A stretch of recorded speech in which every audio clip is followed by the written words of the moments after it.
Bienvenidas y bienvenidos a una conferencia más de la Academia Mexicana de la Historia. Hoy nos reúne aquí el ciclo de conferencias Patricios y Plebeyos, con la conferencia José Tomás de Cuéllar, La Sociedad de los Advenedizos, a cargo del doctor Carlos Illades. El doctor Carlos Illades es licenciado y maestro en Historia por la Universidad Nacional Autónoma de México y doctor por el Colegio de México. Profesor titular en el Departamento de Humanidades de la Universidad Autónoma Metropolitana Coajimalpa. A su vez, es investigador nacional nivel 3 del SNI, miembro de la Academia Mexicana de Ciencias y profesor distinguido de la UAM. Ha sido investigador visitante de las universidades de Harvard, Potsdam, Leiden, Columbia, la Universidad Jaime I y el CIDE. Impartió cursos de posgrado en la UAM, el Instituto Mora, la Benemérita Universidad Autónoma de Puebla, la Universidad Nacional, el Colegio de México y también en la Universidad Jaime I. El doctor Carlos Illades recibió el Premio de Investigación de la Academia Mexicana de Ciencias en el año 1999. También él ha participado como ponente en 83 congresos en México y en el extranjero, además de publicar artículos científicos en México, España, Alemania, Holanda, Francia, Inglaterra, Australia y varios países más. Ha dirigido 45 tesis de licenciatura y posgrado. Entre su obra publicada, yo quiero destacar los siguientes títulos: Presencia española en la Revolución Mexicana, 1910-1915, que fue editado en el año 1991 y recibió el premio Marcos y Celia Maus, a cargo de la Universidad Nacional.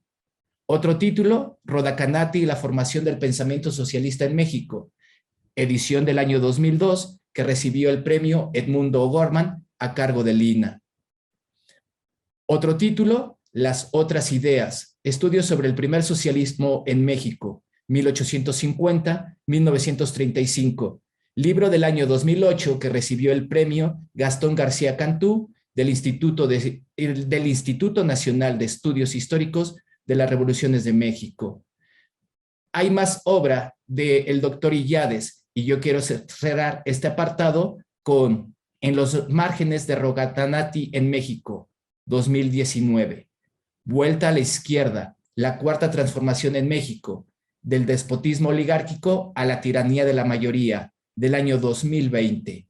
Y parte también importante es su participación como editor en las obras de Plotino Rodacanati, editadas en 1998 y reeditadas en 2001. Y por supuesto su coedición en el libro Camaradas, Nueva Historia del Comunismo en México, del año 2017. El doctor Carlos Illades ha sido miembro de comisiones dictaminadoras y de comités de evaluación del CONACYT, el CIESAS, el INA, el Instituto Mora, la Academia Mexicana de Ciencias, la Facultad de Filosofía y Letras de la UNAM, el CIDE y la UAM. El doctor Carlos Illades es miembro de número de la Academia Mexicana de la Historia, ocupando el sitial número 10. Con ustedes, el doctor Carlos Illades. Muchas gracias, Adolfo, por la presentación. Estimado público, el día de hoy voy a hablar de uno de los novelistas más importantes mexicanos del siglo XIX, que es José Tomás de Cuéllar.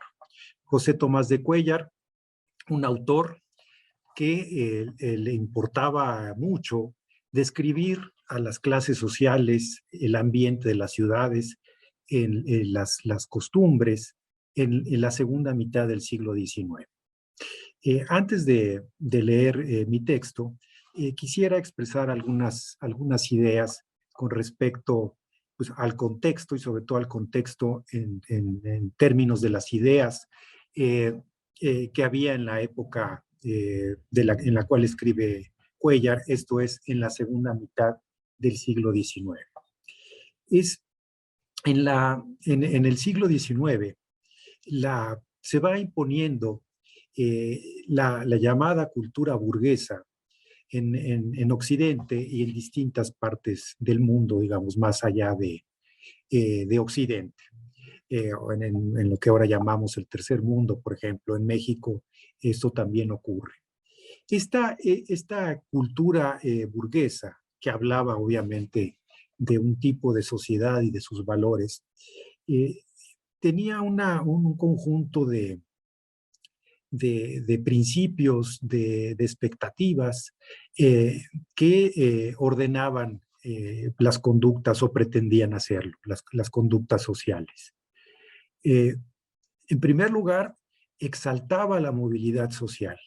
De hecho, la clase burguesa, la clase propietaria, pues se caracterizaba por este afán de ascenso de movilidad social eh, que la confrontaba, por ejemplo, con la aristocracia. La burguesía que asumía haberse constituido a partir del trabajo, a partir del ahorro, consideraba, digamos, como algo positivo, que la sociedad no fuera algo estático, como pensaban, digamos, el pensamiento conservador, sino por el contrario, que la sociedad se moviera, que hubiera la posibilidad de que las clases, y obviamente en particular la clase burguesa, pudiese cambiar de posición. Y cambiar de posición con fundamento en el mérito, en el trabajo, en el ahorro.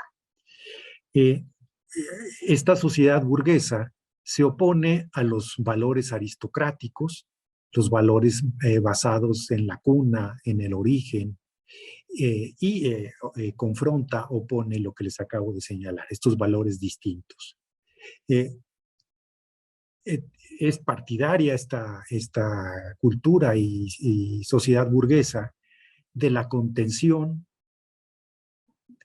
promueve la privacidad, incluso tienen una importancia grande la intimidad, es decir, pretende separar los ámbitos públicos y privados, y a veces del privado incluso el íntimo.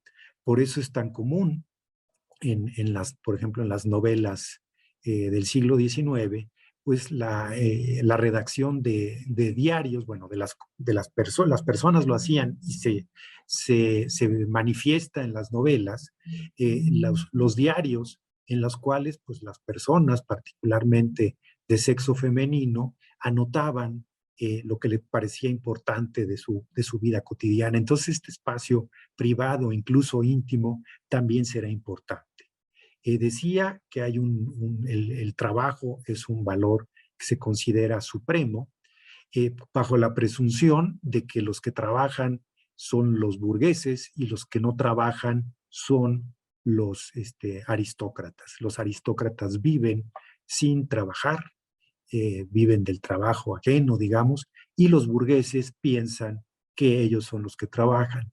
Será necesario que se expanda el pensamiento socialista para decir que pues no eran precisamente los que trabajaban, no eran precisamente los burgueses los que trabajaban, sino eran las clases obreras. Bien, el ahorro también, junto con la contención, pues se ve como una fuente de prosperidad. En lugar de dilapidar los recursos, justo como hacía la aristocracia, la burguesía en ascenso hace del ahorro algo, digamos, una práctica que se considera fundamental para poder prosperar.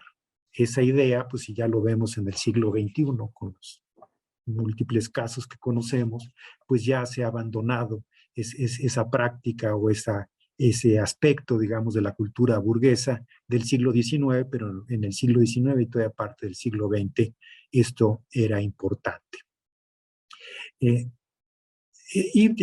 Por supuesto, también ponderaba el desarrollo económico y el desarrollo tecnológico. De hecho, aspiraba a una sociedad de clases medias en las cuales la clase media propiamente dicha era la clase burguesa, es decir, la clase que estaba entre la aristocracia y, digamos, las clases populares. Cuéllar, José Tomás de Cuéllar, el escritor mexicano que vive entre 1830 y 1895, quiere hacerse cargo en el espacio mexicano, en la novelística mexicana, de este asunto. Pero, digamos, se hace cargo de una manera propia, de una manera particular. Esto es, acepta algunos de los principios, de los valores de la cultura burguesa, pero por otro lado, rechaza algunos otros. Esto es, coincide por ejemplo, le gusta el progreso material, pero no quiere que la sociedad pague los costos de este progreso material. Entonces, en Cuéllar, y es en lo que consistirá mi presentación, hay esta tensión entre, por un lado, la aceptación del progreso, entendido como progreso material, por parte del escritor mexicano, pero al mismo tiempo la condena de ciertas conductas que él ve asociadas con ese progreso material. Entonces, en esta tensión, en este conflicto, creo que se mueven muchas de las novelas de José Tomás de Cuéllar. Y yo lo precisaría, digamos, de esta manera. De un lado está la modernización expresada sobre todo en la vida urbana, en el ferrocarril, por ejemplo, como Solá escribió, Émile Solá, también sobre el ferrocarril en Francia, como un instrumento, un elemento del progreso. Pero en el caso de Cuéllar están, digamos, estos aspectos modernos, al mismo tiempo confrontados con los valores tradicionales que él mismo rescata y que de hecho ve como la salvación, o le parece indispensable recuperarlos para que la gente no se pierda en el torbellino, digamos, de la modernidad. Entonces, parte de la tensión en la obra de Cuéllar es entre este culto a la modernización, esta promoción de la modernización material, económica, pero al mismo tiempo el querer preservar los valores católicos y agrarios. Entonces, Cuéllar, como lo que quisiera o con lo que habría soñado, es que nos modernizáramos, pero no perdiéramos las costumbres católicas, la moral católica sobre todo, y las costumbres agrarias. A Cuéllar, a diferencia digamos, de las directrices de la sociedad burguesa, a Cuéllar le perturba la movilidad social. Eso es muy claro en los escritores mexicanos realistas y sobre todo en la época, digamos, de la Segunda República, de la República Restaurada y en la época porfiriana. Es decir, la movilidad social, que parecía era positiva en Occidente, en Europa, a los escritores mexicanos les perturba. Y les perturba porque en la movilidad la ven como un problema, como algo incluso que no debería ocurrir. ¿Por qué? Porque la movilidad, por razones obvias, que hace que la gente se mueva del lugar donde nació, del lugar en el que está, es decir, como si fuera una sociedad estamentaria, hace que la gente, digamos, las personas, hombres y mujeres, adopten conductas impropias, incorrectas. Las mujeres que progresan o que aspiran más bien a la movilidad en estas novelas, pues normalmente lo que les ocurre es que se prostituyen. Es decir, no se ve otra salida, otra manera de el ascenso social para las mujeres, sobre todo para las mujeres de clases populares o de clases medias, más que les ocurra eso. Se prostituyan o de una u otra manera dependan de algún benefactor de sexo masculino. Y en el caso de los hombres, se corrompen. Eso lo vamos a ver en algunas de las novelas de Cuéllar. Lo que acontece para estos hombres es que si progresan, pues es porque se descomponen, o al progresar se descomponen. Son cosas que se determinan recíprocamente. Y eso, insisto, está en Cuéllar, como también, por ejemplo, se puede encontrar en las novelas de Ángel de Campos, en particular en La Rumba. Entonces, en esta tensión entre lo moderno y los valores antiguos, los valores conservadores, diría yo, se mueven las novelas de Cuéllar. Y la ciudad, que se vuelve muy importante como el centro, digamos, de las historias, el eje de la vida moderna, es pues también para Cuéllar el centro del vicio y pues de la descomposición social. Allí germina la sociedad de los advenedizos, que es la de que voy a hablar hoy. Y nada más para cerrar este primer comentario, pues será necesario que ocurra la Revolución Mexicana, que lleguemos al siglo XX, para que la movilidad social no sea condenada. Esto es cuando México se convierte en una sociedad de masas, el país se convierte en una sociedad de masas. Y, por ejemplo, la educación pública permite la movilidad social, esta dejará de estar condenada, o al menos será menos condenada, que como hizo la literatura decimonónica. Dicho esto, les leeré mi texto.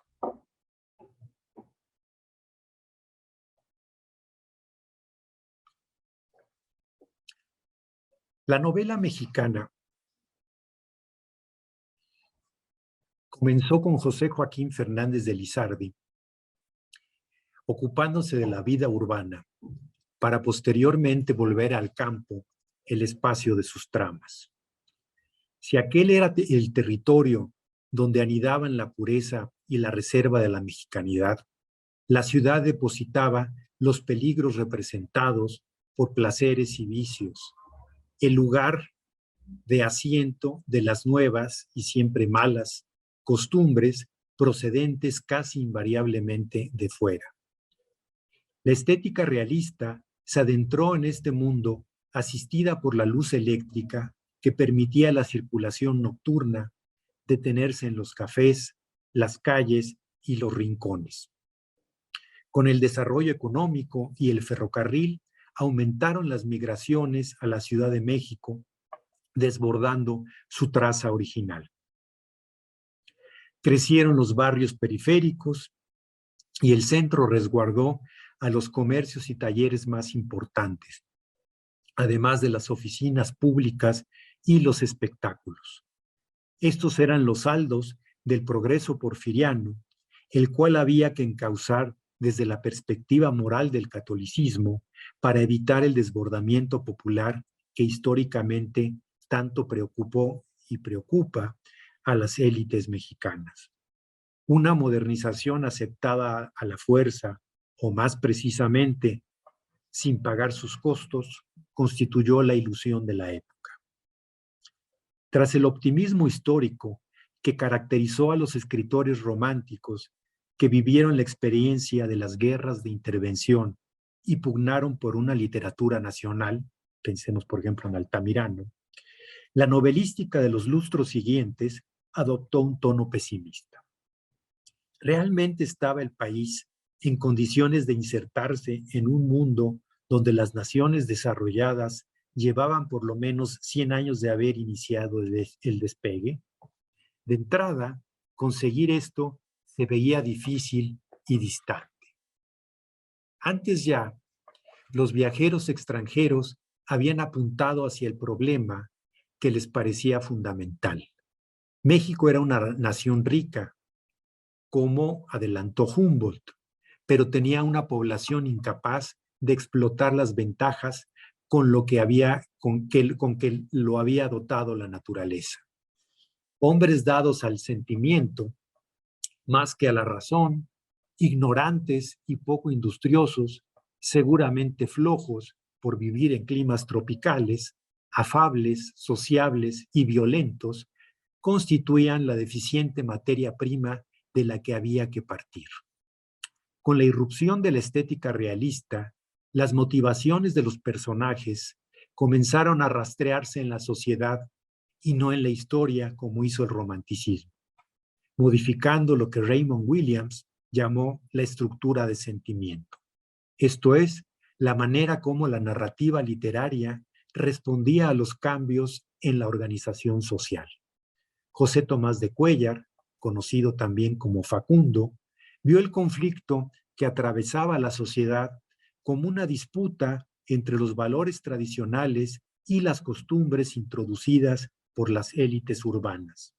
Y Ángel de Campo, conocido como Micrós, penetró los barrios bajos de la Ciudad de México para ratificar que toda expectativa de ascenso social sería reprimida.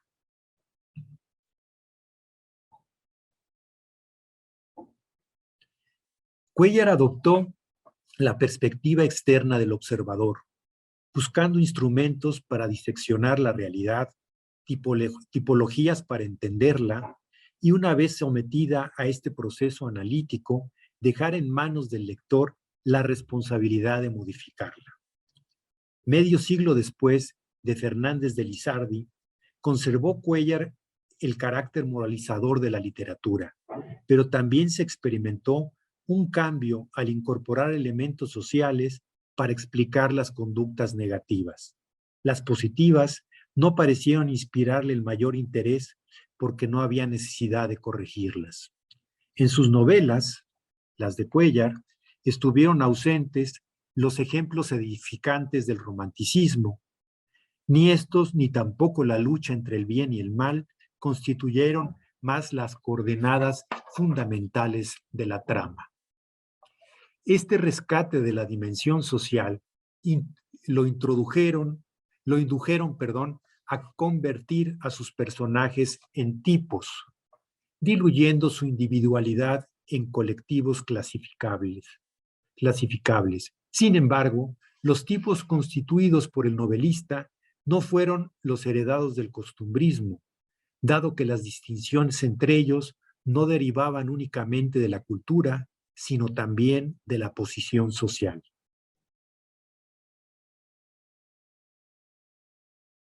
Al final de cuentas, su explicación de los males sociales descansó en la moral, pero ya desprovista de elementos metafísicos que funcionaran como causas de la acción humana. Dice Cuéllar, todo en esta vida tiene su razón de ser, porque nosotros tenemos la culpa de la mayor parte de los males que nos aquejan. Acaba la cita. Eran enfermedades y por tanto curables si se tenían a mano los remedios adecuados. La historia en Cuéllar perdió sentido en tanto que motor de la acción de los personajes. Tampoco figuró más como elemento constitutivo del ser nacional o el espacio en donde intervenía la providencia. Se convirtió en el escenario donde actuaban hombres y mujeres cuya lógica de comportamiento había de rastrearse en otra parte. Ese lugar era la sociedad, cuyo movimiento pareció desconcertar a Cuéllar, quien vio el conflicto que la atravesaba como una disputa entre los valores tradicionales, esto es, agrarios y católicos, y las nuevas costumbres introducidas por las élites urbanas. Esta disputa la representó como una oposición entre lo nacional y lo extranjero, lo propio y lo extraño, y de manera simple la sacó a la luz a través de las palabras usadas por catrines y extranjeros, sonoras y extrañas, en todo caso atractivas para los miembros de los grupos emergentes e incomprensibles para los segmentos tradicionales. De esta manera, la obra de Cuéllar puede leerse como una respuesta a la modernización porfiriana, un intento por defender a la nación ante la acometida de la mundialización capitalista finisecular que atacaba las bases culturales del país, especialmente sus raíces agrarias y católicas. Aunque Cuéllar estaba seguro de la urgencia de civilizar a los indígenas y a las clases menesterosas, no se le vio muy dispuesto a desmontar todo el andamiaje de la sociedad tradicional. Pareció más inclinado a lograr una transición suave hacia la modernidad, indolora si fuera posible, preservando los valores fundamentales de una mexicanidad en retirada. Esta tensión recorrió su escritura y dio pie a su a su persistente crítica a lo que no debería ser, a lo que habría que cambiar para poder participar de mejor manera en la sociedad contemporánea, vertiginosamente revolucionada por el desarrollo económico y tecnológico. Ocasionalmente esperanzado, las más de las veces, sus novelas parecen el ácido testimonio de una batalla perdida de antemano. La novela mexicana de la segunda mitad del siglo XIX dio protagonismo al pueblo de acuerdo con el canon romántico. De Gil Gómez el Insurgente y El Monedero, hasta Calvario y Tabor y La Navidad en las Montañas, pasando por Astucia, se reconocieron sus atributos positivos, los del pueblo mexicano, y su papel en la construcción nacional. Estas virtudes, concebidas como esencias y constitutivas en el siglo XX, en el siglo después, del estereotipo de la mexicanidad, como vimos en la conferencia de Ricardo Pérez Monfort, fundamentaban en última instancia su cohesión, la cohesión del pueblo, siempre asediada por la insidia de las clases acomodadas, aliadas con la iglesia y los extranjeros. La corrupción y el desorden, cuya expresión máxima era la guerra, normalmente llegaban del exterior. El pueblo, según los románticos mexicanos, no las propiciaba, sino las padecía.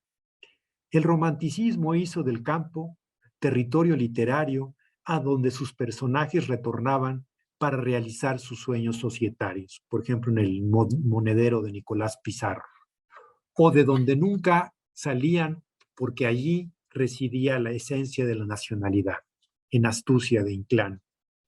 También asoció el romanticismo al campo con lo natural, lo intocado y lo básico, apropiable por el hombre mediante el trabajo físico y el esfuerzo diario, y de donde no podían sino emanar sentimientos nobles, conductas honradas y actitudes patrióticas.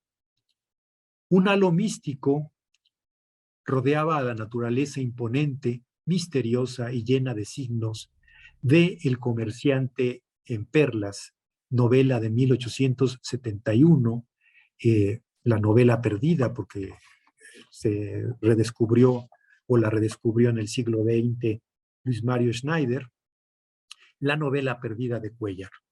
Los únicos capaces en esta novela de captar estos signos, además de adelantarse a los acontecimientos por poseer un pensamiento mágico, eran los nativos, que fuertes e impasibles vivían felices, respetando el orden despótico de su comunidad, estaban siempre dispuestos a apoyar las empresas de los colonizadores blancos y se conformaban con lo que esto les dieran, aunque por lo general la retribución era generosa.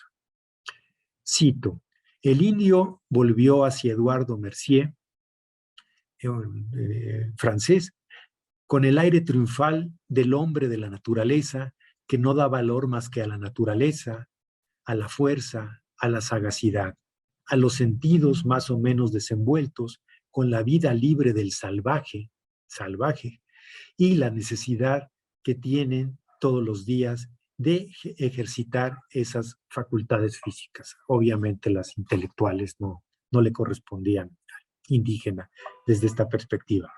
Para Cuéllar, cuando el hombre se alejaba de este plan natural, en última instancia divino, frecuentemente fracasaba o complicaba su vida en extremo, obligado a realizar grandes peripecias para retomar el camino.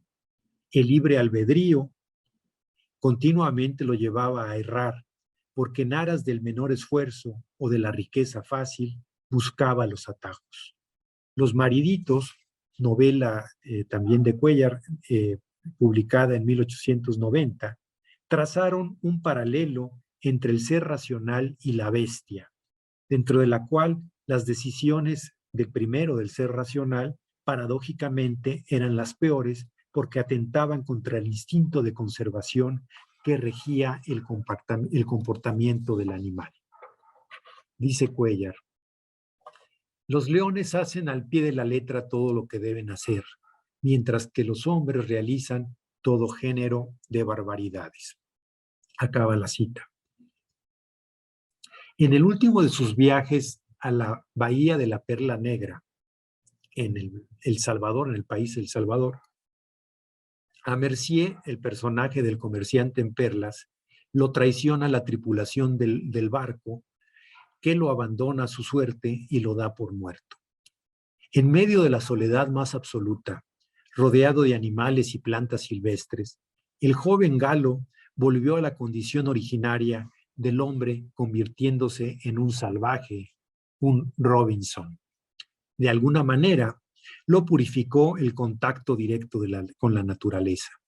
Al dejarlo solo con lo esencial, dice Cuéllar, Eduardo pasó todo un mes viviendo de la caza y frutas salvajes que tanto abundan en aquellos parajes solitarios, sin pensar en los millones, iba por una fortuna en perlas, que tenía delante.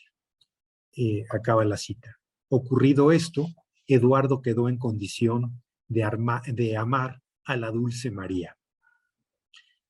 La naturaleza también fue vindicada en Las gentes que son así, de 1872, la historia de amor de Salomé por el bandido José María Gómez, que procrearon a Gabriel, el cual abandonó la madre y recogió un herrero. El niño fue explotado por unos cirqueros para después huir, rescatarlo y darle educación el benévolo y misántropo don Santiago. Posteriormente, él y el niño secuestrados por el mismísimo Gómez, de quien logran escapar. Compelido por sus críticos para escribir una novela larga, por lo cual Cuéllar redactó un segundo tomo, Cuéllar configuró un relato plagado de personajes cuyo hilo conductor fueron los constantes viajes, frecuentemente interrumpidos por la irrupción de los salteadores. En uno de los momentos de descanso, en un paraje campirano, dos amantes furtivos disfrutaban de un rato de calma. Cito: «Tú me has hecho comprender, dice Chona, la relación misteriosa y providencial que existe entre nosotros, los amantes, y la naturaleza». Mientras la mujer hablaba, el poeta Salvador la contempló como una creación celestial. Acaba la cita. La estética realista revaloró a la ciudad como espacio para sus tramas. Los migrantes rurales que habitaban en la ciudad no en virtud de su pobreza, sino como resultado de su ascenso social, quedaban expuestos a su influencia e indefensos ante las costumbres modernas y extranjerizadas que se respiraban en la atmósfera urbana. A los ociosos de Lizardi, Cuéllar agregó los catrines porfirianos, los pollos, los mariditos, los lagartijos y toda una caterva de sujetos detestables.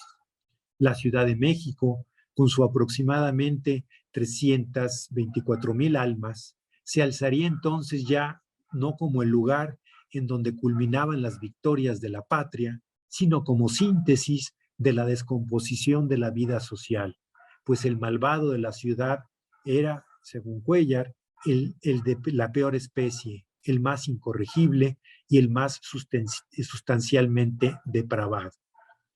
El rompimiento con la condición natural y la violencia en contra de sus normas ocurría justamente allí, cuyo crecimiento era detonado por la modernización económica, lo básico era reemplazado por lo superfluo y la armonía sustituida por el desorden. Lo más cercano a esta condición primigenia de la vida humana era el campo, donde aún se respiraba el aire puro y las cosas se veían tal cual eran, sin la mediación de la cultura, sinónimo de fetichismo en la versión de Cuéllar. La familia de Don Trinidad, en la novela Los Fuereños de 1890, al bajarse del tren en la estación de ferrocarril central de la Ciudad de México, miró a su alrededor y lo único que registró fueron extranjeros, aunque históricamente sabemos que no había muchos extranjeros en México, en la Ciudad de México en esa época. Esto sugiere como ser un síntoma del extrañamiento hacia lo que no se, hacia lo que no se conocía o se conocía solo de nombre o a veces ni siquiera eso. No obstante, su cortedad pueblerina de la familia de Don Trinidad no resultó un obstáculo insalvable para adentrarse en la capital con más buena voluntad que recursos, sucumbiendo a una fascinación boba. Cito: "No te lo dije, Trini", dijo doña Candelaria, "que nos íbamos a divertir mucho en México con todas esas rarezas que no hay por allá". Acaba la cita. A la semana esas rarezas se convertirían en motivo de desconfianza, explicación de la pérdida de la tranquilidad doméstica y razón suficiente para no abandonar el terruño. Cito: "Con razón le tenía tanto horror al ferrocarril, porque los ferrocarriles es por donde vienen todas esas cosas". Acaba la cita. Al final, con la cola entre las patas, el hijo pervertido y una de las hijas deshonrada, la familia regresó al pueblo de donde nunca debió haber salido. Gumecindo, hijo de Trinidad y Candelaria, en los fuereños, pronto descubrió y disfrutó las patologías urbanas, esto es, la embriaguez, el juego y la prostitución. El absoluto desconocimiento de estos placeres hizo que en primera instancia no supiera aquilatarlos. Tragar el coñac le fue difícil o le provocó reacciones extremas. Llorar de amor ante la prostituta valenciana. Es más, lo envolvieron dentro de una gran confusión. A los lagartijos, jóvenes sin oficio ni beneficio, los consideró aristócratas. A las prostitutas que le hacían guiños, las miró elegantes y decentes. En medio del vértigo despertado por la vida citadina, un momento de conciencia lo remitió a sus valores agrarios, como cuando el cristiano recordaba sus deberes primordiales, dado que, cito, estaba corriendo un riesgo inminente de no volver a su tierra y romper abiertamente con la madre agricultura y con las buenas costumbres del campirano. Acaba la referencia. La producción novelística de Cuéllar inició en 1869 con la publicación de la primera versión de Ensalada de Pollos, así se llama la novela, y de su novela histórica El pecado del siglo. Esto es, en un momento en que el pensamiento positivista era ya conocido y gozaba de aceptación en los círculos intelectuales mexicanos. Ello no deja de ser significativo porque el realismo literario de origen francés, como el positivismo filosófico, buscó mirar a la sociedad como lo hacían las ciencias, sirviéndose de la observación, del dato empírico y del análisis para elaborar sus diagnósticos sobre los males públicos. Cuéllar clasificó en 3 series a los miembros del cuerpo social de acuerdo con sus posibilidades económicas. Los que producen más de lo que consumen, para él eran los ricos y los poderosos, eran los más productivos, o sea, al revés de los valores burgueses. 2, los que producen tanto como los que consumen y en consecuencia su vida es sumamente incierta y vulnerable, las clases medias.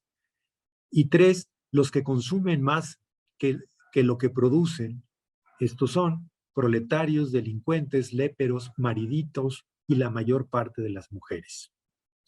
Estos 3 segmentos interactúan en sus novelas, aunque el que más le preocupaba a Cuéllar era la clase media, asediada por los ricos y en riesgo permanente de descender al tercer escalón. A pesar de todas las dificultades y riesgos ofrecidos por la sociedad moderna, todavía consideraba Cuéllar posible crear una sociedad acorde con la armonía universal, siempre que se diera su justo valor a los 3 elementos del progreso humano, es decir, la inteligencia, el trabajo y el dinero. El universo social de Las Jamonas, escrita en 1872, es el de los advenedizos, particularmente las clases medias elevadas por la Reforma y ensanchadas durante el Porfiriato. Allí Cuéllar mostró preocupación por la estrechez de miras de la clase media en ascenso, ya desprovista de los viejos valores de la sociedad agraria e incapaz de contender con la gente bien. Dentro de esta sociedad de los advenedizos, productos de la revolución, es decir, pues de la reforma y antes, digamos, de la independencia y del desorden político, los comportamientos estaban regidos mayormente por el dinero, en detrimento del trabajo y de la inteligencia. Este materialismo que había impregnado a la vida de la comunidad socavaba la moralidad que debería estar en su fundamento, provocando resultados funestos. Las mujeres perdían la virtud, los hombres defraudaban o abiertamente robaban para enfrentar los compromisos generados por un estado social enfermo, enfermedad moral lo llamó Cuéllar, en donde quien no gastara u ostentara no era nadie, perdiendo el afecto efímero y fingido de los demás.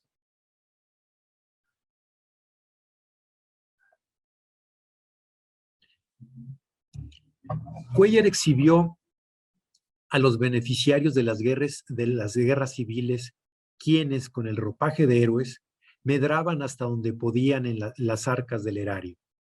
Sánchez, en Las Jamonas, era ya presentado a las notabilidades revolucionarias como político y periodista, todo lo cual le permitió hincar el diente en la ley del 25 de junio.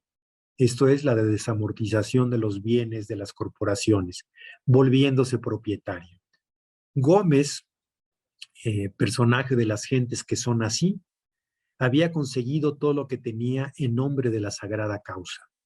Estos hombres de edad madura, rurales e incultos, junto con los jóvenes calaveras, acomodados, urbanos y viajados, aportaron una porción considerable de los personajes masculinos de Cuéllar. Compartían la inmoralidad, la falta de escrúpulos, el abuso y la prodigalidad. Los separaba el mal gusto y el nulo refinamiento de los primeros, frecuentemente objeto del sarcasmo de la aristocracia urbana. Es decir, querían ser lo que no eran.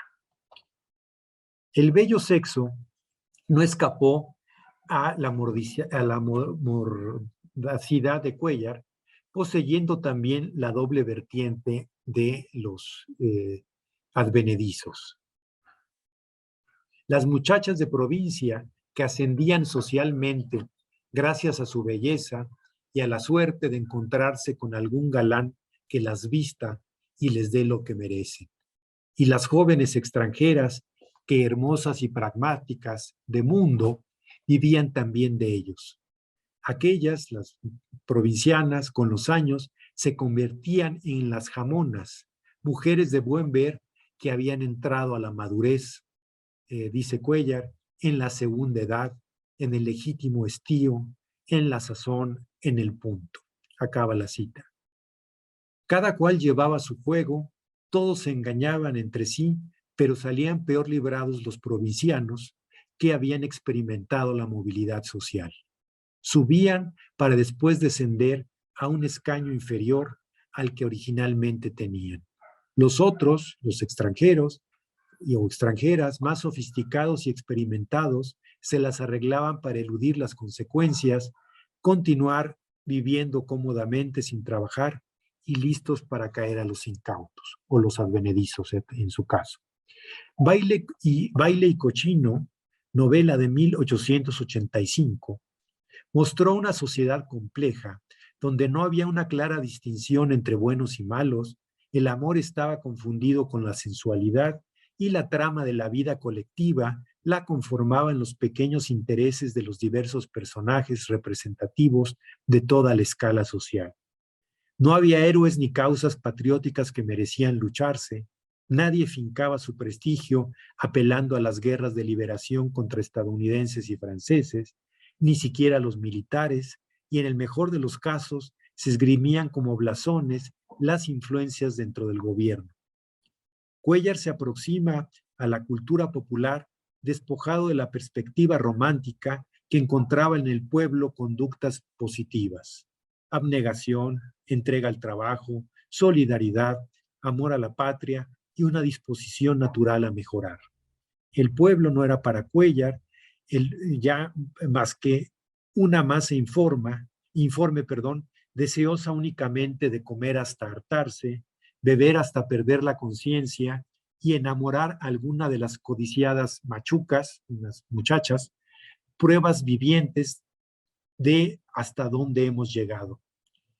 Cito: como ellas hay actualmente tantas jóvenes llevadas al garito por el torrente de desmoralización que condena a la sociedad a la depravación de todas las costumbres. Acaba de la cita a Cuéllar. Buena parte de las referencias de Cuéllar al mundo del trabajo poseyeron tintes negativos. Los artesanos eran flojos, incumplidos y ebrios, más dispuestos a engañar al cliente que a enorgullecerse del trabajo bien hecho. Una fugaz estadía en la cárcel bien podría ser la culminación de una noche de farra o el triste final del San Lunes. La vecindad conformaba el microcosmos en el que habitaban, acompañados de las vendedoras de fritangas, los muchachos maleducados, los niños consentidos y las mujeres metiches. Dentro de la narrativa de Cuéllar, el pueblo carecía de unidad y solamente el relajo, la violencia y el chisme le otorgaban una articulación transitoria. La fiesta degeneraba en pachanga, desnudando la ignorancia y falta de ambición de las clases bajas, la vulgaridad, el mal gusto, las poses y el falso refinamiento de la clase media. Disuelto el barullo, cada quien regresaba a su modesto agujero, acariciando como grandes proyectos expectativas individuales por demás paupérrimas. Cito: las personas cuya cultura está muy lejos de llegar al refinamiento, dice Cuéllar, van a los bailes solo a bailar y a las comidas solo a comer. Acaba la cita. La emergente clase media era la que se llevaba la peor parte en el encuentro con el remedo de aristocracia formada por catrines y extranjeros, que hablaban un idioma desconocido, habían visitado lugares lejanos y consumían platillos y bebidas exóticas. El efecto inmediato era el deslumbramiento y su consecuencia la seducción. Ketty, la amante francesa que pasaba por americana en las jamonas, evidenciando que todos los extranjeros eran reductibles al estereotipo del estadounidense, dice una señora, cito, de la novela: ¿qué cristiana va a ser doña Felipa? Empiece usted porque es muy güera. Acaba la cita. Cuando la amante habló en inglés con uno de sus amigos, don Aristeo, que había vendido al compadre Sánchez su casa en Oaxaca para sufragar el alto costo de su amor, 300 pesos mensuales, que en ese momento era mucho dinero, no entendió Sánchez absolutamente nada. Achicado, la única reacción que acertó a hilvanar fue encelarse. Ella, mujer materializada y positivista, cuando más experimentó por el viejo, la más fría conmiseración. Las perspectivas contrastadas entre el que no comprendía y quien lo miraba con frialdad materialista iba más allá de los personajes, constituyendo una metáfora de las enormes dificultades que tendría México para contender con la primera globalización. Al novelista, el país no le parecía suficientemente apto para enfrentar este reto. E implícitamente sugirió refugiarse en un mundo que, aunque elemental y llano, ofrecía menos riesgos, tal y como corroboró Don Trini, el personaje de los fuereños en carne propia. Dice Don Trini: prefiero a mis hijos rancheros que catrines. Acaba la cita.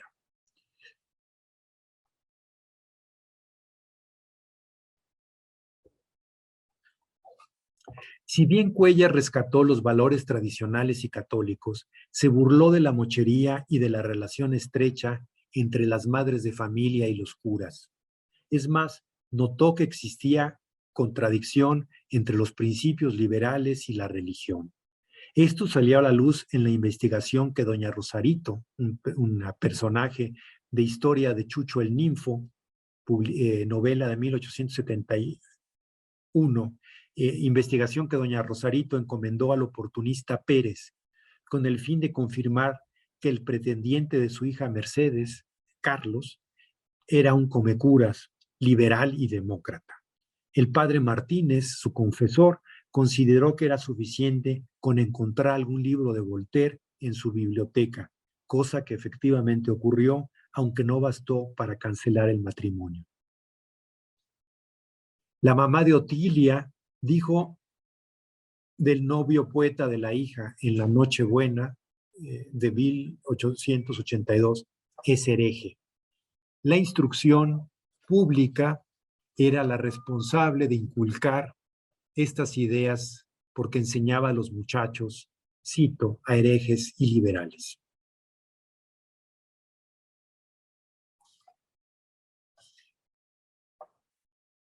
Con el telón de fondo de un México desgastado por los conflictos internos y el desconcierto político, asediada la gente de bien por el despojo y la violencia, Ensalada de Pollos presentó la Galería de los Calaveras, de acuerdo con la taxonomía social del español Mariano José de Larra, o pollos en la terminología de Cuéllar.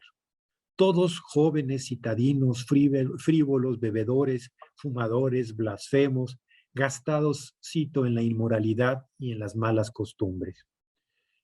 Cuéllar agrupó en 4 tipos a este engendro social del siglo XIX: el fino, el callejero, el ronco y el tempranero.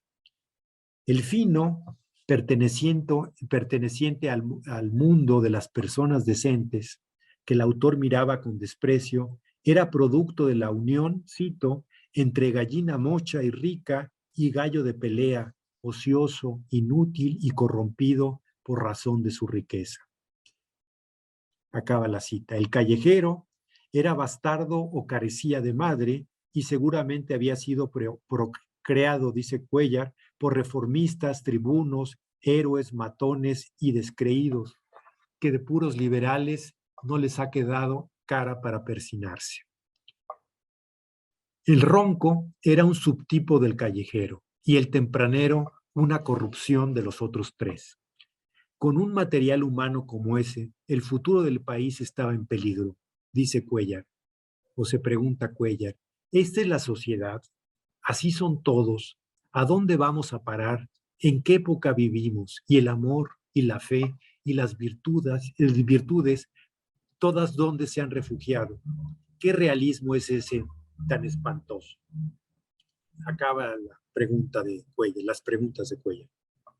Chucho, hijo natural de don Francisco, fue un niño malcriado por su madre, la cual no reparaba en gastos con tal de satisfacer sus más mínimos caprichos. Cito, nunca mayor tiranía estuvo representada en sultán tan pequeño. Elena, la madre, tuvo la brillante idea de criarlo entre mujeres, con el noble objeto de no exponerlo a la maldad de sus congéneres masculinos. Esta educación especial, aunada a que una vez lo vistió de china, le ganó a pulso, cito, el adecuado y no muy envidiable nombre de Chucho el Ninfo. Güero, bonito y delicado, en otra ocasión desfiló en una procesión representando a San Juan Bautista. Esta madre posesiva combinaba el buen trato con los azotes, sobre todo porque se ponía celosa de que su vástago pudiera querer más a la nana refugio que a ella misma. Alternándose en los extremos de la permisividad y la violencia, lo único que consiguió fue que Chucho se le afeminara el carácter y de joven se convirtiera en pollo. Esto sucedía porque el hombre era un ser modificable por excelencia, como había señalado o señalaría México su evolución social, el volumen dirigido por Justo Sierra. Y el carácter era un producto del conjunto de circunstancias que lo rodean durante la época de su desarrollo y crecimiento. El afeminamiento no guardaba relación con la homosexualidad, sino con la valoración negativa de la mujer, especialmente su condición de madre soltera. La figura femenina era la que debilitaba el carácter del hijo, según Cuéllar, volviéndolo caprichoso irresponsable, prefigurando al pollo de la adolescencia y de la primera juventud. La fuerza y la firmeza que deberían venir del padre no llegaban, ya fuera porque éste simplemente no estaba o porque complementaba tardíamente la educación de un producto ya deformado. Las mujeres de las clases bajas que buscaban el ascenso social caían en manos de hombres que las abandonaban y cuando crecían los hijos reincidían en ello con tal de lograr una vida cómoda para su familia, entrando en franca contraposición con la ley natural, porque, dice Cuéllar, solo la novia y la esposa están bajo su amparo. El círculo vicioso no se rompía porque el hijo maleducado será incapaz de lograr un matrimonio feliz o se dedicará a seducir a mujeres sin amarlas, como Chucho, de un egocentrismo tal que solo le permitía amarse a sí mismo, según Cuéllar. Doña Marinita Quijada, el personaje de los mariditos, se esmeró en conseguirle un dinero a su cachorro para que éste pudiera realizar el sueño de su vida, casarse. La metamorfosis del pollo se consumaba justamente con este acto que lo convertía en una variante degenerativa del esposo, el maridito. La morfología de este tipo era consecuencia cuando menos de dos causas: la educación hogareña y las características específicas de la sociedad moderna. La conducta protectora de la madre no resultaba precisamente favorable para la conformación del carácter de los jóvenes. Recuerdo o traigo a cuento a la mamá del Periquillo Sarmiento, 70 años antes, la cual contribuyó a la holgazanería del Periquillo al inculcarle los valores aristocráticos, mientras el padre trataba de imbuirle la ética burguesa del trabajo. Bueno, y entre las clases bajas esto era peor, esta educación, porque a la vez que pobres, estos pollos solían ser pretenciosos, querían parecer gente decente y por eso gastaban más de lo que podían o se envilecían para obtener dinero.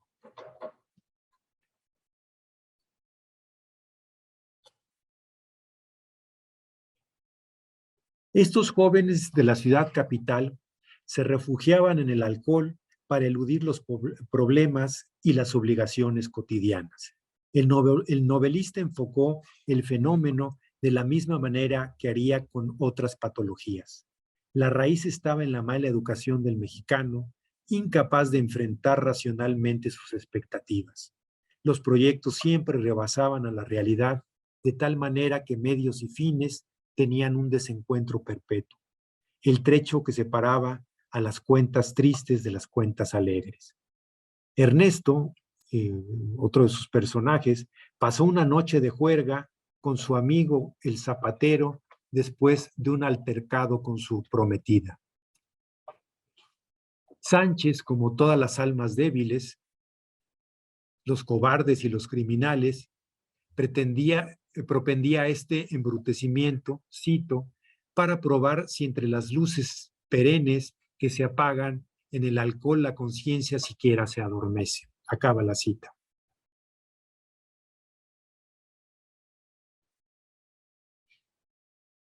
En la estructura de sentimiento de la literatura de fin de siglo, prácticamente cualquier forma de movilidad social ascendente acababa por revertirse y situar a los individuos en una posición peor a la que tenían antes de iniciar la vertiginosa escalada, mostrando a los lectores que la sociedad no debería modificar su organización jerárquica y excluyente. Sin embargo, Cuéllar creía en el progreso. Observó lo social a través de la lente de la moral, aunque adicionó consideraciones de orden histórico, económico y cultural. Comenzó en él a asomar la raza como factor subyacente al subdesarrollo que él, Cuéllar, conceptualizó como incivilización. La educación panacea ilustrada, especialmente la educación moral, más que corregir el vicio, coadyuvaba a la movilidad social que tanto satanizó Cuéllar en sus novelas. Le parecía deseable que las clases desfavorecidas mejoraran su situación, pero no al punto de salirse de su órbita social, porque esto propiciaría el caos y ellos más temprano que tarde acabarían por pagarlo. Entonces, el progreso consistía fundamentalmente en el desarrollo moral y la transformación de las costumbres, y no tanto en la evolución meramente técnica de las capacidades humanas potenciada por el desarrollo económico y la globalización porfirianas. Aunque aquí, contradictoriamente, lo que postuló Cuéllar fue la regresión a los valores agrarios y las costumbres tradicionales para defender la nacionalidad y el catolicismo. Este retorno, sin embargo, fue selectivo, porque las costumbres indígenas le parecían profundamente arcaicas e incluso salvajes, impermeables al adelanto y hasta cierto grado imposibles de erradicar porque estaban en la médula de todo un segmento de la población. La colonia, a la que Cuéllar achacó buena parte de los defectos heredados por la nación independiente, también trajo los valores que él reivindicó, los católicos, pero prefirió concentrar la atención en lo que no le satisfacía, el desprecio al trabajo, la prodigalidad, etc.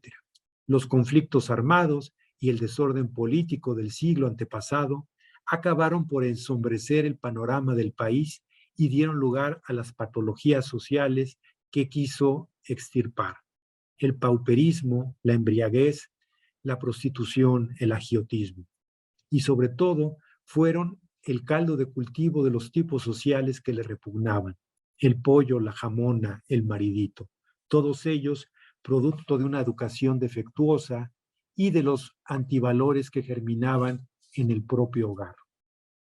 Hay en Cuéllar, tal vez por influencia del positivismo, una reformulación del nacionalismo cultural decimonónico. No pretendió forjar patria como sus contemporáneos románticos. Ellos, por ejemplo, Altamirano, Pizarro, Díaz Covarrubias, Riva Palacio o Zarco. Más bien aspiró a desterrar las taras arraigadas en el país y a depurar a la sociedad de las influencias nocivas para cimentar mejor la nacionalidad. Cuéllar trató de inscribir a México en el sistema internacional, rompiendo el lastre que lo amarraba al atraso. Por eso, aunque titubeó, no vio en el retorno al campo la salida a los problemas de la sociedad contemporánea, como habían pensado Inclán y Pizarro en sus utopías, digamos, realizadas en el campo, sino Cuéllar pensó en reformar la ciudad con base en los valores agrarios y tradicionales. Dentro de esta tarea que pasaba por la modificación de las conciencias, la literatura desempeñó para Cuéllar un papel fundamental y en función de ello cabría trazar un paralelo de este con Lizardi, próximo también por su preferencia por la novela urbana.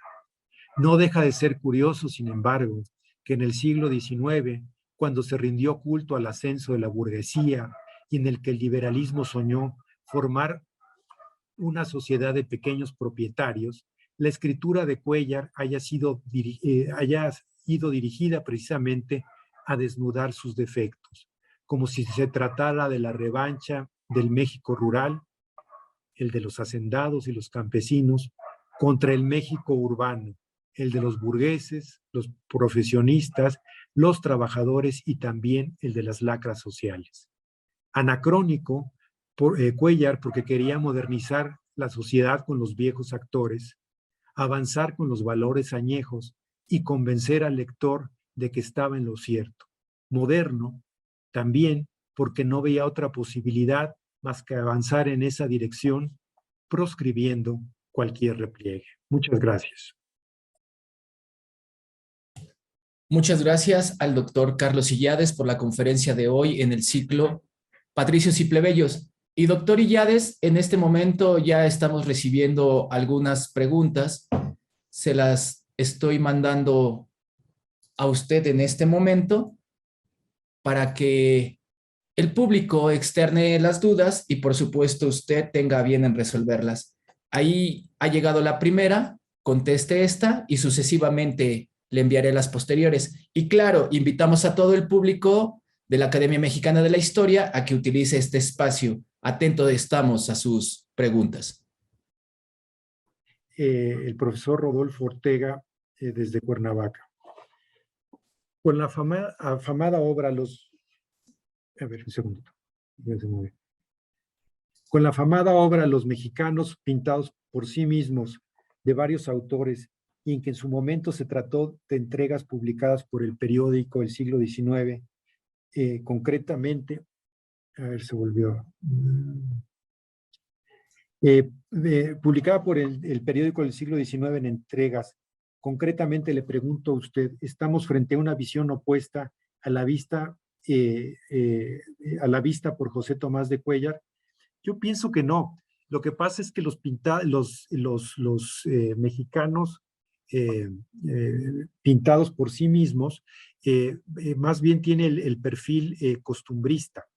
Es decir, hace más énfasis en los hábitos, en las formas, en las representaciones de los mexicanos, de los tipos de los mexicanos.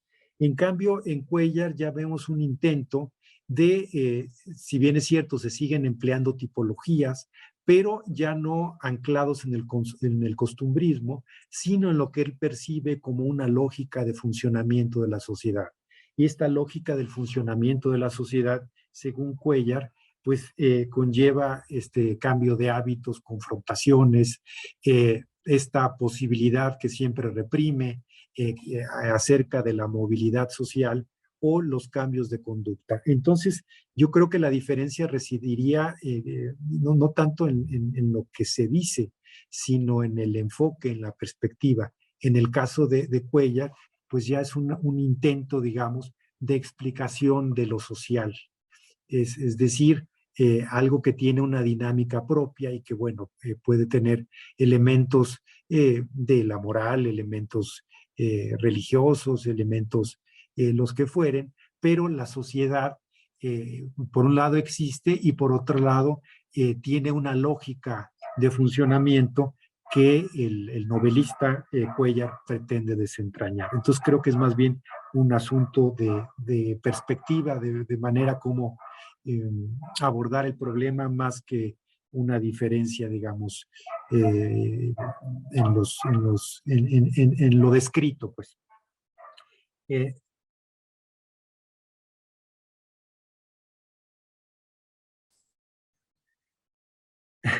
Híjole, la maestra Virginia López, ¿Gumecindo se desclasó o se modernizó? Más bien se pervirtió según la novela, porque lo que acaba haciendo la familia es regresarse, ¿no?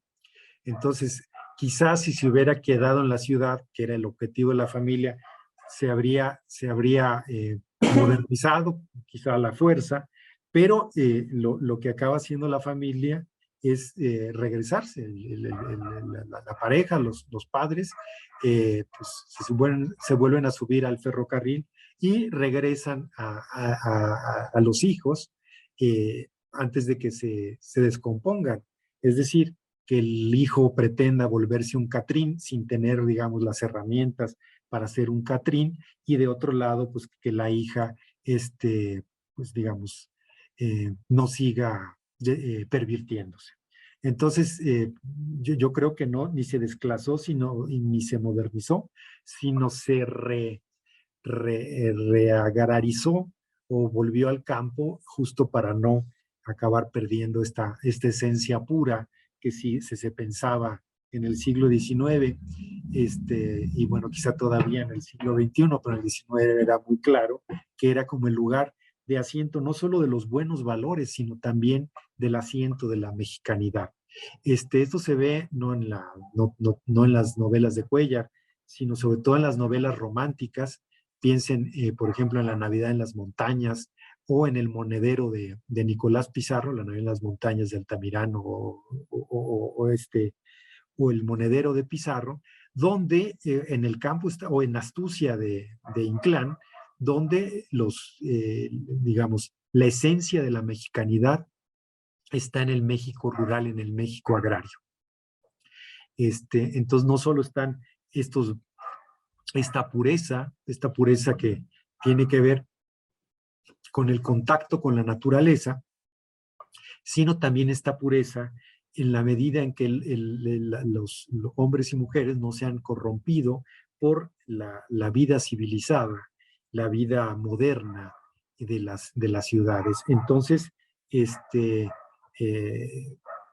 retorno al campo, pues de alguna manera, supongo, habría ayudado a la familia a que no se acabara de descomponer. Pregunta es sobre las ilustraciones que acompañan las novelas de José Tomás de Cuéllar. Tal vez la pregunta parezca vaga, pero ¿usted considera que dichas ilustraciones abonaron para crear estereotipos en el siglo XX? Esa pregunta en realidad no la podría contestar. No la podría contestar porque cuando hice este trabajo sobre Cuéllar, no leí las primeras ediciones, sino leí ediciones modernas. Y en las ediciones modernas prácticamente no tienen las ilustraciones. Tal vez si revisamos en la Biblioteca Nacional la colección de sus novelas, que se llama La Linterna Mágica, podremos encontrar, digamos, grabados o imágenes que ayuden a pensar en la creación de este estereotipo, pero digamos en las ediciones que consulté no tuve oportunidad de ver las imágenes. Pensaría, si las hubiera, que se parecerían a las imágenes que vimos, por ejemplo, en la presentación de la doctora Fausta Gantús, o las que podemos ver, por ejemplo, en el Renacimiento, en la revista que dirigió Altamirano, pero honestamente no conozco las imágenes de la edición, de las ediciones originales de la colección, La Linterna Mágica, donde están estas novelas de Cuéllar. ¿Por qué eligió, dice Federico López, no, perdón, dice Leticia Fernández, ¿por qué utilizó el seudónimo de Facundo? No sé por cuál haya sido su preferencia. Lo empieza a utilizar hasta donde recuerdo, desde que se volvió, digamos, un novelista. Y en los textos que publicaba, porque se va en un momento de su vida a San Luis Potosí y dirige una publicación que se llama La Ilustración Potosina, y allí creo que ya utilizaba el seudónimo. ¿Por qué eligió ese y otro? La verdad no lo sabría decir cuál era su preferencia, como tampoco te sabría decir por qué ese, ¿cómo se llama? Ángel de Campos se hizo llamar Micros. A ver, de Federico López, ¿cuál es la novela de Tomás de Cuéllar que, según su opinión, es más histórica del siglo XIX mexicano? La que se llama El pecado del siglo. Esa sería la más de carácter histórico. Ahora bien, son más de carácter histórico, lo leí hace rato, pero lo subrayo ahora, las novelas románticas, ¿no? Sobre todo, por ejemplo, la de Díaz Covarrubias, Gil Gómez el Insurgente, o, bueno, que se refiere a la independencia, o sobre todo, aunque no exclusivamente, las novelas de Vicente Riva Palacio, ¿no? Entonces está más en el canon romántico que en el canon realista la preocupación por la historia. En Cuéllar es marginal, pero una de sus primeras novelas, El pecado del siglo, se acercaría más a estas novelas históricas. José Carlos Blázquez de Puebla. La idea de la ciudad, pregunta José Carlos, la idea de la ciudad, particularmente la capital del país, como lugar de perversión, ¿hasta cuándo se mantienen las novelas? Me costaría trabajo, digamos, hacer un corte, pero yo creo que eso se va rompiendo, digamos, después de la Revolución Mexicana. O sea, yo creo que ya en las, no, por ejemplo, ¿cómo se llama? La de Carlos Fuentes, bueno, ya los 50, eh, ¿cómo se llama? La región más transparente, pues ya habría hasta una especie de culto a la ciudad. Entonces yo creo que como lugar de perversión es en el siglo XIX sin duda, en el Porfiriato, y en algún momento, sobre todo de los 30 y cuando crecen las migraciones, posteriormente ya la ciudad va teniendo digamos, una mirada más compleja. No solo es un lugar de asiento de malas costumbres, sino también de cosas, digamos, más edificantes. Y eso, pues yo creo que ya en los 50 está claramente mostrado en la región más transparente de Carlos Fuentes. Eh, Pues bien, doctor Creo que ya Illades, son al todas, ¿verdad? momento son la totalidad de las preguntas que nos han llegado a través de nuestras redes sociales. Pues si usted tiene a bien, por favor, unas palabras finales para cerrar la sesión del día de hoy. Bueno, les agradezco mucho que me hayan escuchado. Espero que les haya servido este repaso, digamos, de las novelas de Cuéllar, que insisto, a mí me parece un escritor pues fundamental. Algunos lo ven como el antecedente de Monsiváis, o primero Salvador Novo, después de Monsiváis. Entonces, pues, esa es una figura interesante. Y a mí me parece que para la segunda mitad del siglo XIX, junto con Manuel Paino, serían dos de los escritores fundamentales. Bueno, como coordinador del ciclo, nada más les recordaría que la próxima semana vamos a escuchar al doctor Rodolfo Suárez, que nos va a hablar digamos, desde una perspectiva más filosófica, sumamente interesante, pero filosófica, como una especie de crítica de la filosofía de lo mexicano, el cómo la pobreza se vuelve, y la marginación, pero sobre todo la pobreza, se vuelve un elemento constitutivo de la figura del estereotipo del mexicano del siglo XX, o sea, el mexicano es pobre, ¿no? Entonces, creo que va a ser muy interesante y entonces los esperamos en una semana. Muchas gracias. Gracias, Adolfo. Doctor Illades, creo que las palabras finales no lo serán porque mientras usted decía lo que acaba de terminar, Livia Barajas pregunta al pie de la letra. Con base en su presentación, la ambivalencia de pretender mostrar el deseo y la posibilidad de movilidad social drástica, cuando en realidad la intención era que se mejorara, pero que no dejara de tener la etiqueta social que tenían, sobre todo que quienes estaban abajo siguieran allí. Le pregunta, ¿fue una característica particular de Tomás de Cuéllar o la compartieron algunos otros autores contemporáneos a él? Pregunta Livia Barajas. No, es compartida. O sea, eso está en Ángel de Campo o también está en las novelas de Emilio Rabasa. Y no solo eso, de eso no me ocupé en esta presentación, porque además no es tema, digamos, de las novelas de Cuéllar. Por ejemplo, hay una condena a la multitud. O sea, eso se ve claramente en Rabasa. Si ustedes leen La Bola, la expresión que después se usa en la Revolución Mexicana, de la bola para hablar de la multitud, las clases populares pues son brutales, son violentas, etcétera, por naturaleza. Entonces, pues también está muy en la línea. Rabasa es uno de los que habla, por ejemplo, junto con Justo Sierra, de que pues de que hay que quitarle el voto a los que no saben leer y escribir. O sea, ya esto, o está el nacimiento de la psicología social. O sea, Gustavo Le Bon en Francia escribe La psicología de la multitud en 1895 y también hay un terror a la multitud. Entonces, es muy compartida, digamos, la percepción de Cuéllar. Lo interesante de Cuéllar, creo a este respecto, es que Cuéllar se ocupa más de las clases medias, ¿no?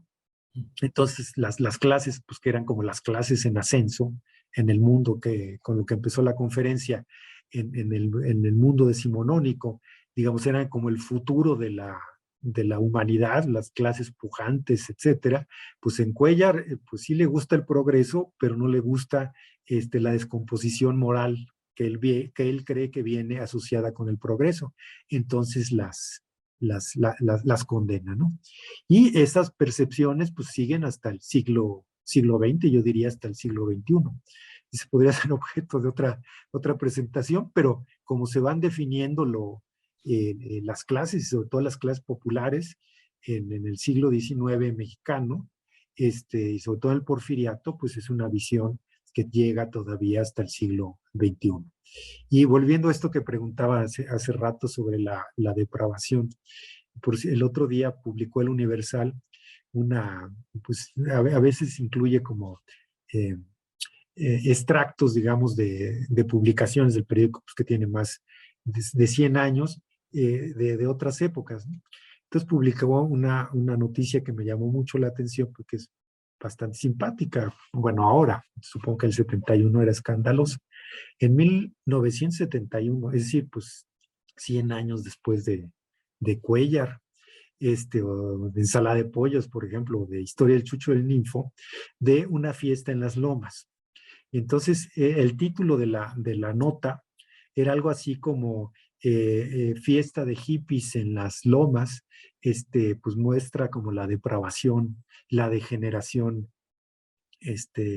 pues de los participantes. Entonces, en la noticia, pues aparecen que en una casa de los herederos de Toribio Esquivel Obregón, es decir, pues un personaje de la época del Porfiriato, de la época de Huerta, pues habían hecho una fiesta en la que estaban pues, jóvenes actores y actrices conocidas, pues estaba Isela Vega, estaba José Alonso y no sé quién más, y que se habían drogado, ¿no? Acuérdense, pues era en la época de Avándaro. Y si ustedes ven la nota, salió hace como 3, 4 días, pues parece de un periódico del siglo XIX. O sea, todavía el escándalo por lo que, pues por la gente depravada que pues habita en la ciudad, ¿no? Entonces esto que preguntaban hace rato, pues quizá haya desaparecido la condena a la ciudad en las novelas, pero esta asociación de la civilización, entre comillas, con la depravación que se da sobre todo en el lugar que es como que era todavía en el siglo XIX, siglo XX, el centro de la civilización que era la ciudad, pues todavía sigue siendo condenada pues hace 50 años. Entonces, pues nada más como referencia de que estas cosas son de más larga duración. Pero volviendo a la pregunta, es la visión de Cuéllar con respecto de las clases populares es compartida por otros autores. Lo distintivo, creo, de la época es lo distintivo de Cuéllar en relación con los novelistas de la época, es que su centro son las clases medias, que es algo así como la titulé la conferencia, la sociedad de los advenedizos, la gente que aspira a saltar, a progresar, pero digamos por caminos indebidos, ¿no? Sí, con esto último usted dio respuesta a Lidia Barajas y también a Carlos Blanqués. Y de último momento, Federico López nos vuelve a hacer otra pregunta, al pie de la letra. ¿Por qué los novelistas no penetran mucho en la intimidad del mexicano, por ejemplo, en la aristocracia mexicana del siglo XIX? En la aristocracia, bueno, los que yo conozco, bueno, yo he estudiado el romanticismo y algo un poco el realismo por esto que les presento, sí hablan algunos de la aristocracia, pero desde la perspectiva romántica, por ejemplo, eh, Nicolás Pizarro en el Monedero, y pues los pone muy mal. O sea, pues Pizarro era por un lado liberal y por otro lado tenía algunas ideas coqueteaba en parte con el primer socialismo, con el socialismo llamado utópico. Entonces, si ustedes leen El Monedero, que es de 1861, pues allí las clases altas, la aristocracia es vista, pues hagan de cuenta que están escuchando a López Obrador, ¿no? Vendepatrias, aliados de los extranjeros, bueno, traidores a la patria, etcétera, etcétera. Eso sería muy interesante también platicarlo. O sea, se ha recreado ahora en los últimos años la historia liberal, pero en el sentido decimonónico de la historia liberal, e incluso la novela liberal. Entonces, a ratos parece que estamos leyendo a Vicente Riva Palacio o estamos recuperando al autor del Monedero, a Nicolás Pizarro. Entonces, sí aparece en esas novelas incluso la aristocracia, pero siempre, digamos, condenada pues por esto que les decía, ¿no? Entonces, hasta allí es donde lo he podido ver. Pues bien, doctor Carlos Illades, ahora sí son la totalidad de las preguntas. Y a mí me gustaría que por favor le hiciera nuevamente la invitación al público para nuestra próxima sesión. Muy bien, nos quedan 2 sesiones del ciclo. El ciclo son 6 sesiones. La siguiente conferencia es del doctor Rodolfo Suárez y va a hablar de la pobreza como un elemento constitutivo en el pensamiento del siglo XX mexicano, de la mexicanidad. Entonces, es Nosotros los pobres y ustedes también, el título de la... Y Rodolfo, del cual acabamos de publicar un libro justo sobre patricios y plebeyos, supongo que traerá bastantes imágenes, no sé si de cine o de las revistas o de las telenovelas, etcétera, donde se ilustran estas cosas. Entonces creo que va a ser muy recomendable escucharlo. Y de aquí a 15 días, pues haremos la presentación del libro también en línea. Entonces creo que va a ser un cierre muy bueno a este ciclo en que hemos escuchado conferencias, a mi juicio, muy interesantes. Doctor Illades, pues a nombre de la Academia Mexicana de la Historia le agradecemos mucho su participación en la sesión del día de hoy y que nadie lo olvide, el doctor Carlos Illades es miembro de número de esta academia. Doctor Illades, muchísimas gracias. Gracias, Adolfo. Gracias, Yasmín. Nos vemos la otra semana. Que así sea y les esperamos a todos ustedes en la próxima conferencia de la Academia Mexicana de la Historia. Muy buenas tardes a todas, a todos.